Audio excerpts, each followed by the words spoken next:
সংস্কারের বাইরে নির্বাচন হবে না, আগে সংস্কার হবে তার নির্বাচন হবে। মার্চ ফর ঢাকা, আমরা অচিরেই মার্চ ফর ঢাকা ঘোষণা দেব, কারা সংস্কারের পক্ষে আর কারা বিপক্ষে ইনশাআল্লাহ জনগণ ডিসাইড করবে। আগে সংস্কার হবে, আগে নির্বাচন হবে।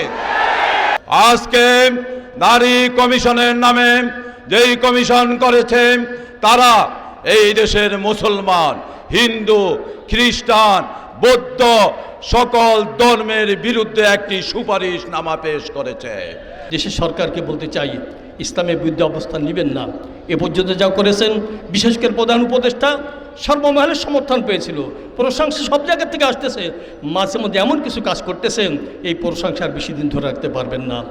ইন্ডিয়াকে বলতে চাই, উস্কানি দিবেন না। একবার উস্কানি দিয়েছে, ওয়াকফ বিল তারা পাশ করেছিল, পরে আবার স্থগিত করেছে, দেখেছে যে ভাব বালানা। এখন আবার কাশ্মীরে নাটক সাজিয়ে মুসলমানদের নির্মূল করার চক্রান্ত করছে। আমরা সকল ষড়যন্ত্র চক্রান্তের বিরুদ্ধে গোটা বিশ্ববাসী, বিশেষ করে এই উপমহাদেশের মুসলমান ঐক্যবদ্ধ আছে, ঐক্যবদ্ধ থাকবো। যারা কর্ম কাকে বলা হয়, অপকর্ম কাকে বলে, যারা এই জিনিস বোঝে না, এরা কোনো সভ্য মানুষ হতে পারে না।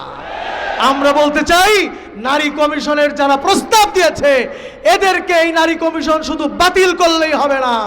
আমরা বলতে চাই, যারা এই ফৌজদারি আইনের মধ্যে আছে, যে খুন করে সে যেরকম আসামি, খুন করার জন্য যে প্ররোচনা দেয় সেও কিন্তু সমদণ্ডে দণ্ডিত হতে হয়।